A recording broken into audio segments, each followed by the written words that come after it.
Tęsime tyrinėjančių pokalbių ciklą Mąstymo klaidos versle ir šnekėsime apie nuostatą neįmanoma rasti gerų darbuotojų už mažus pinigus. Įprasta manyti, kad profesionalai brangiai kainuoja, bet ar tikrai? Galbūt ne viską lemia tik pinigai.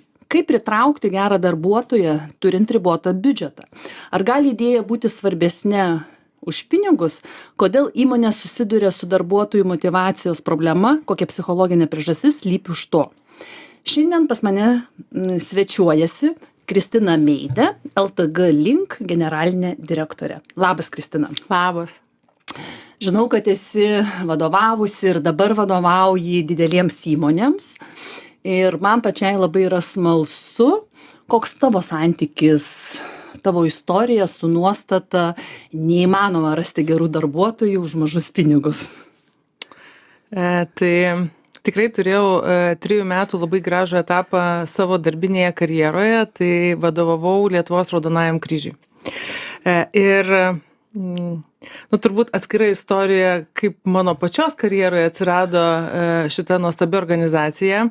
Jeigu kas nors būtų paklausęs, turbūt, nežinau, 5 metai atgal, ar čia mano svajonių sąraše yra nevyriausybinė organizacija, tikrai būčiau pasakius, kad ne, nes nelabai supratau, ką jos veikia ir apskritai atrodė, kad tai yra vyresnio amžiaus žmonėm, kai jau nori pailsėti. Aš esu mačius turbūt iš filmų, kažkokie labdaringi renginiai, turtingos ponios kažką daro dar gerų darbų šalia ir aš tikrai tokį vaizdinį turėjau galvoj. Tai pirma nuostata turbūt savo gyvenime, kurią sulaužiau, tai kai gavau tą pasiūlymą, aš tikrai labai paieškojau informacijos. Man tikrai labai gražiai nupasakojo ir dėkinga esu tam žmogui, kuris mane tuomet pakvietė ir aš tikrai pasiėmiau savaitgalį pagalvoti, nes dažniausiai nesakau atsakymo iš karto. Nei teigiamo, nei neigiamo, kaip sako, gerai tą vieną naktį su pasąmonė padirbti. Ir žinot, aš labai daug paguglinau ir tikrai labai daug radau informacijos apie nuostabius dalykus, ką ta organizacija, didžiulė organizacija pasaulinė, ką jinai daro. Ir aš sutikau ir net supratau, kai man skambino ir aš pasakiau taip, ten irgi žmonės nustebo.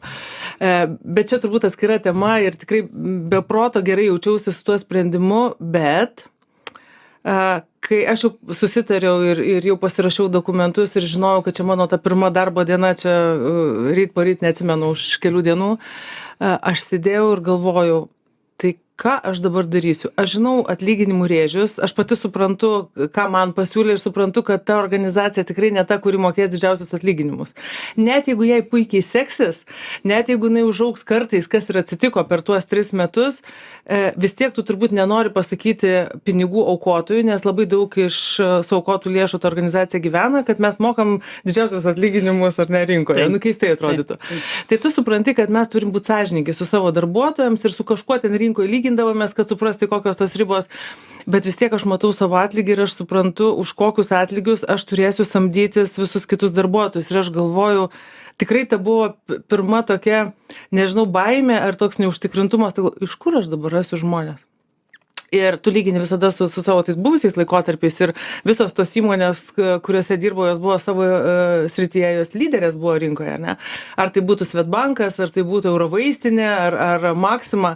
Ir aš tikrai turiu prisipažinti, kad aš pakankamai greitai susirinkdavau komandą, nes kiekvienos srities geriausius žmonės, per 2-3 skambučius aš gaudavau tas pačias pavardės, kurie rinkoje yra tie verti pakalbinimo. Ir gal todėl pati savarankiškai tą komandą tikrai dažnu atveju ir susirinkdavau. Tu susirandi tą žmogų, ar ne, tikrai, jeigu kažkoks ten vaibas sueina ir tu supranti, kad kartu nori kažką labai dėlio padaryti ir pastatyti, sukerti rankom, nes tu tikrai turi ką pasiūlyti. Didelės įmonės tikrai ten. Taip. O čia gaunasi priešingai. O čia aš galvoju, tai dabar, tai ką aš darysiu? Ir tikrai su tokio neužtikrintumu ir galvoju, tai reiškia, kad tu tada ieškosi labai jaunų žmonių. Tai reiškia, kad jie turės daug drivo, daug energijos, gal didelio noro, bet neturės kompetencijos. Ir auksi kartu, tai reiškia, kažką darysi lėčiau. Ir ne visur aš pati esu profesionalė, ir aš ne visus irgi galiu labai profesionalizmo prasme užauginti, aš nesu kažkoks didelis ekspertas kažkokioje labai gilų srityje. Ir tikrai tų baimių be galo daug turėjau. Ir galiu pasakyti, kad be reikalo. kiekviena įmonė, kiekvienas turbūt etapas žmogaus gyvenime, jisai atneša labai skirtingus dalykus. Ir kai tu randi šitiek prasmės tame, ką darai, tai tas piniginis motyvas tikrai nueina į antrąjį planą. Ir aš tikrai radau ir labai gerų žmonių, ir patyrusių žmonių, ir jaunų, visko buvo, komandoje tikrai buvo miksas, bet atėjo tikrai patyrusių žmonių, kartais turbūt pavargusių nuo, nebūtinai nuo rezultatų, nes čia tų rezultatų reikėjo dar daugiau daryti. Sakau, jeigu kažkur įsivaizduoji, kad tu turi teisintis akcininkui, ko tu ten nepasiekiai, o ką buvai užsibrėžęs. Tai čia tau nereikia teisintis. Čia yra visa komanda žmonių, kuri priklauso nuo tavo darbo rezultatų. Ar ne? Ir jeigu tu kažko nepasieki, tau nereikia teisintis, bet tu supranti, kad tu negali išlaikyti kažkurių etatų, tu negali padėti kažkuriem žmonėm. Viskas yra va šalia tavęs. Čia žinai kaip šeimoje. Jeigu kažko nepadarai, tu turi pareiti ir pasakyti vaikam, kad žiūrėkit, maisto mes turėsim mažiau ten šį mėnesį, nepirksim to nuo trečio ir į pėsčiomis eisim į mokyklą. Ne? Ir ką tu supratai savo iš tos patirties, kaip lūžo tavo mitas, nuostata, įsivaizdavimas apie realybę, kad geri žmonės tik už didelius pinigus dirba? Ką tu supratai? Kad turbūt pats pagrindinis dalykas ir nesvarbu kur, į kokią įmonę eisi, tai su tam tikra branda, kai nėra alkani vaikai namuose ir kai tu nežengi tų pirmųjų žingsnių, nes tiek tie baziniai poreikiai yra pas žmonės, tai su tam tikra branda tu supranti, kad prasmė ir esmė to, ką darai, yra gerokai svarbiau už atlygio eilutę. Ir Kryžius turbūt tikrai buvo ta organizacija, kur tu kiekvieną dieną tu į akis galėdavai pasižiūrėti tiem žmonėm, kuriem padėdavai, ir net tie, kurie dirbo ofise ir toliau nuo tų žmonių, kuriem padeda, jie žinojo visą tai. Ir kiekvieną dieną tu galėdavai pamatuoti žmonių gerbuvių, žmonių gerovę, tai, ką tu šiandien padarei. Jeigu, ir nežinau, tos tikrai, mano tuo vadovavimo laikotarpiu, didžiulės krizės buvo, ne, migrantų krizė, kur ten tūkstančiai žmonių, moteris su kūdikiais ant rankų. Įsivaizduoji, tu pavargęs grįžti, aš pati važiuodavau ir tas kartais stovyklas, ir tu grįžti pavargęs, bet, tu supranti, kad tu pamaitinai tiek žmonių, tu aprengiai ten tiek kūdikių. Be proto geras jausmas. Ir tada tu pradedi, išėjus iš Kryžiaus, man tikrai buvo klausimas, dar neišėjus tiksliau, bet jau pradėjus galvoti, ką čia gyvenime reikėtų, kokį daryti kažkokį pokytį, kur aš dar rasiu tiek prasmės. Dabar man toks kyla provokuojantis gal klausimas, taip. O iš to sektų, kad versle trūksta prasmės? Žinot, Kryžiaus laikotarpiu mane labai dažnai kviesdavo į konferencijas kažkokį pranešimą paskaityti, ir ypač tuo metu tikrai tos krizės buvo didelės, matomos, karas Ukrainoje, migrantai, tas pandemija, ir tikrai tokio įkvėpimo žmonėm trūkdavo apie tai, kokie čia dalykai dedas ir kaip reikia problemas spręsti, nes tai irgi tam tikra prasme buvo problema. Ir aš stovėdavau prieš auditoriją verslo atstovų ir galvodavau, jeigu aš dabar sėdėčiau salėje ir man sakytų nevyriausybinės organizacijos kokios, tai čia vadovė, čia jums paskaitys pranešimą.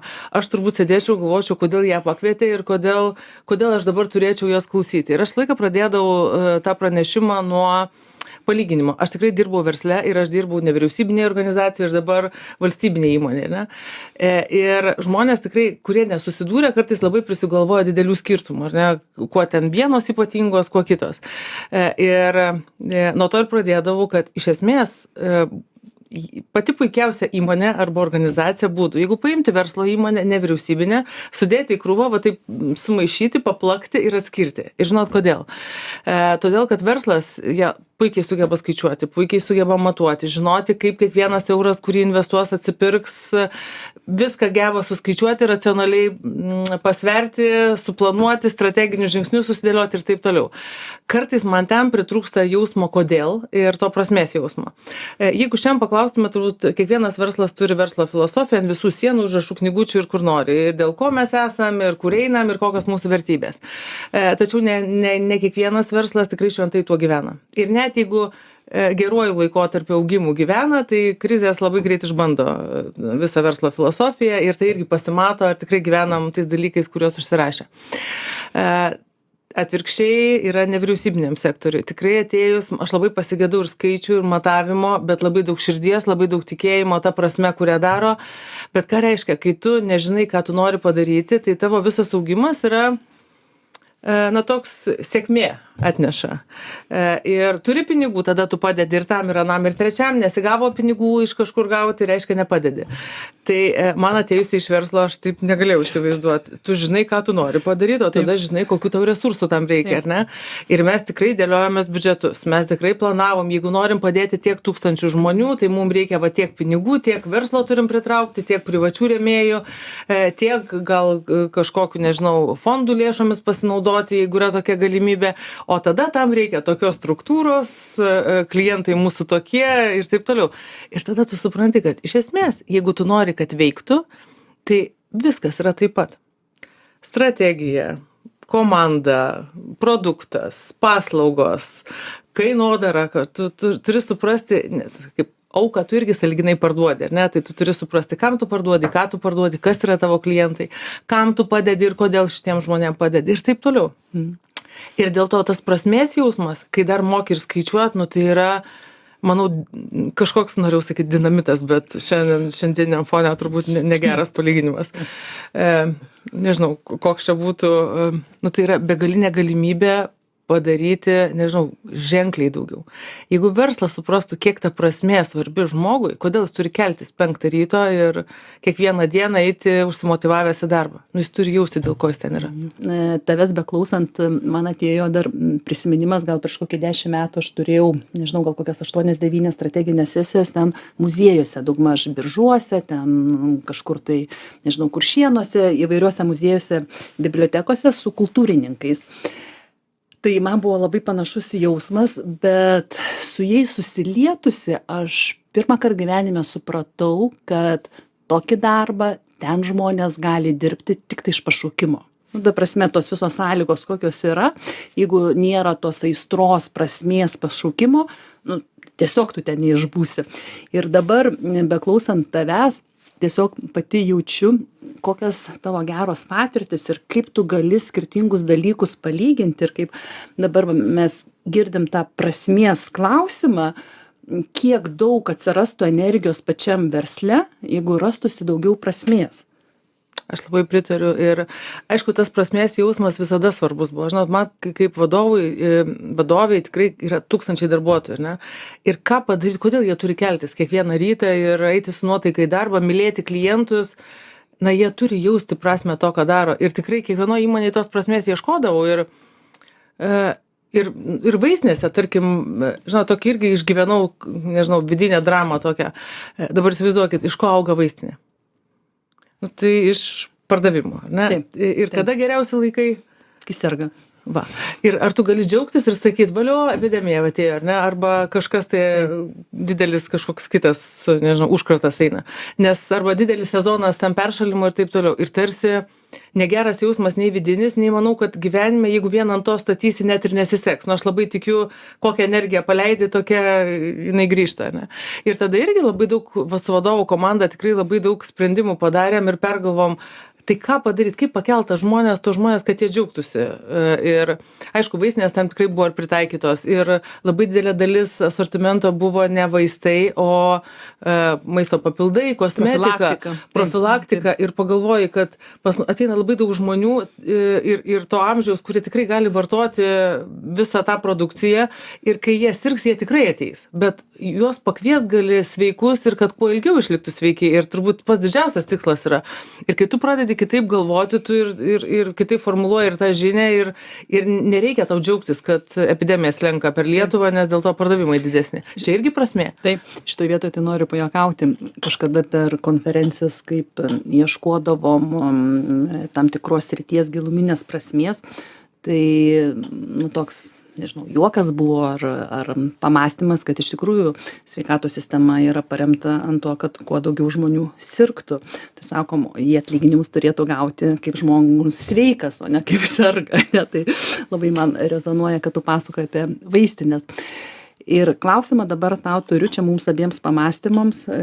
Kaip tau atrodo, kokia priežastis jeigu taip galima pasakyti, psichologinė priežastis slypi už to, kad neįmanoma rasti gerų žmonių už mažus pinigus, nes mes pagal tavo patirtį matom, tai yra įmanoma, tai yra tam tikra nuostata. Kaip tau Šitos atrodo? mažus, Rasa, vat atsargiai, nėra tikslas, žinai, kaip tik nemokėti žmonėm arba mokėti kuo mažiau. Ten tikrai ta situacija buvo, kad tuo metu ką galėjom, tą mokėjom, bet iš tikrųjų aš tikrai ir tyrimus pasidarėm, ir supratom, su kuo mes norim lygintis, ir lyginomės, ir kai kur ir pakėlėm tos atlyginimus. Vis tiek mano tikslas, kad žmogus jaustųsi, kad jam atlyginama teisingai. Tai tikrai nėra tikslas mokėti kuo mažiau ir ten nedamokėti. Bet žinai, kai nėra nieko kito, tai kas yra svarbu? Atlygis. Taip. Kai nėra prasmės, kai aš nežinau, dėl ko aš keliuosi, kai aš nežinau, ką aš per šiam pakeičiau, nežinau, aplinkinių žmonių gyvenime, klientų gyvenime, tai tada tai yra vienintelis dalykas. Nu, tada mokėkit man, tai yra visiškai komercija. Jo. Grįžtu prie savo klausimą. Dėl to, tai kaip tau atrodo, kaip yra rinkoje susiformavus tą nuostatą, kad žmonėms pirmoje vietoje yra atlygis? Iš kur tai ateina? Nes, čia nėra naujiena. Bet nepaslaptis, aš galvoju, kad ir yra tokių žmonių, kuriems svarbus tik atlygis.